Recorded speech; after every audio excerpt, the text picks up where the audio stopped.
Hi hello welcome to Kiran TV news.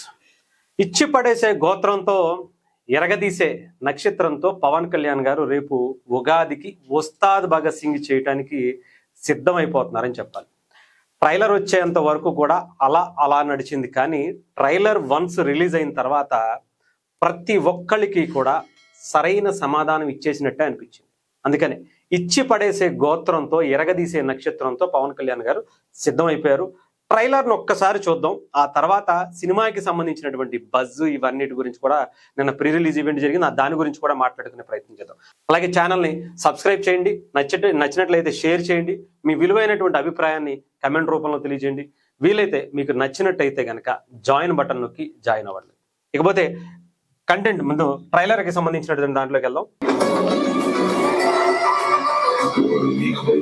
Parthiban గారు చాలా రోజుల తర్వాత స్ట్రైట్ తెలుగు సినిమాలో ఆయన కనిపించడం అయితే జరిగింది.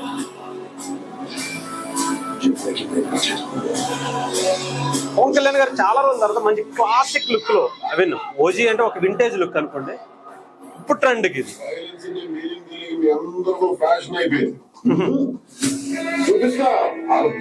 డైలాగులు అయితే అర్థం భావం, బ్యాక్గ్రౌండ్ మ్యూజిక్ ఏమో అనుకున్నాం కానీ కొన్ని డైలాగ్స్ అయితే భలే ఉన్నాయి. కామెడీ కామెడీ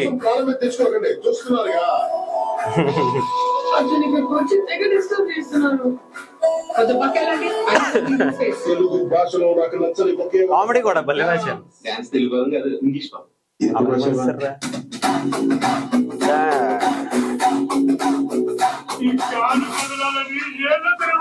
ఈ కాళ్ళు కదలాలని ఏళ్ల తరబడి చూసాం.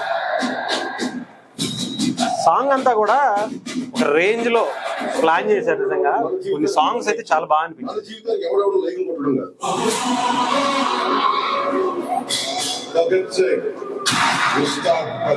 లాస్ట్ డైలాగ్ చాలా బాగుంటది. ఎరగదీసే నక్షత్రం.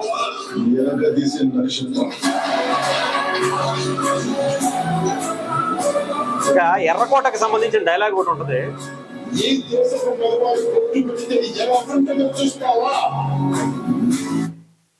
ఇది ఈ దేశపు మగాడు బొట్టు పెడితే ఎలా ఉంటుందో చూస్తావా అని ఆపరేషన్ సింధూర్కి సంబంధించినటువంటి ఆ సన్నివేశాన్ని తీసుకుని ఇక్కడ పెట్టినట్టుగా అనిపించింది. చాలా ఉన్నాయి.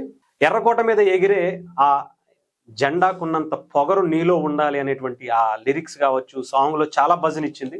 అలాగే ట్రైలర్లో కూడా మామూలుగా లేవు డైలాగులు అయితే మాత్రం చెప్తున్నాను కదా. గతంలో ఎప్పుడో మనం హరిశంకర్ గారి లేదా పవన్ కళ్యాణ్ గారి కాంబినేషన్లో వచ్చినటువంటి గబ్బర్ సింగ్కి సంబంధించినటువంటి డైలాగులు ఇప్పటి వరకు మనం దాన్ని చూస్తే పండగ చేసుకుంటూ వచ్చాం. అప్ కంటెంట్ ఉన్నోడికి కటౌట్ చాలు, ట్రెండ్ ఫాలో అవును, ట్రెండ్ సెట్ చేస్తాను, ఇంకా అవన్నీ మర్చిపోయింది అబ్బాయిలు.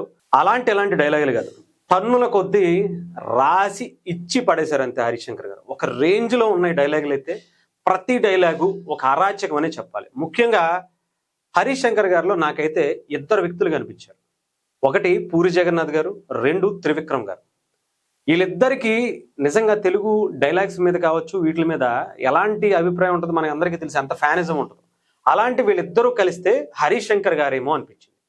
ప్రతి డైలాగ్, అది కూడా పవన్ కళ్యాణ్ గారి నుంచి వచ్చేటువంటి ప్రతి డైలాగ్ కూడా పటాకుల్లా పేలాలి అంటే నిజంగా అలాంటి డైలాగ్స్ రాయాలి.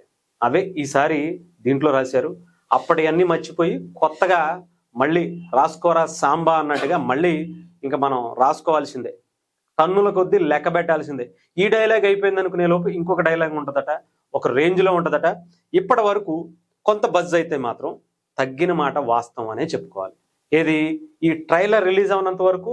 అలాగే పవన్ కళ్యాణ్ గారు నిన్న ప్రీ రిలీజ్ ఈవెంట్కి వచ్చి ప్రీ రిలీజ్ ఈవెంట్ అంత గ్రాండ్ సక్సెస్ అయ్యేంత వరకు కూడా. కానీ వన్స్ ట్రైలర్ రిలీజ్ అయిన తర్వాత, నిన్న ప్రీ రిలీజ్ ఈవెంట్ తర్వాత మొత్తం అంతా కూడా ఉస్తాద్ మ్యానీ అనే కనిపిస్తుంది.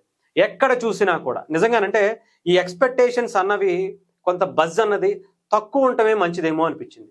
మీకు గబ్బర్ సింగ్ అప్పుడు కూడా అంత ఎక్స్పెక్టేషన్స్ లేవు, డెఫినెట్గా లేవు గబ్బర్ సింగ్ అనే సినిమాకి. ఎందుకంటే అంతకుముందు పవన్ కళ్యాణ్ గారు వరుస పెట్టి కొన్ని యావరేజ్ సినిమాలు అలా ఆడుతూ వస్తున్నటువంటి సినిమాలు.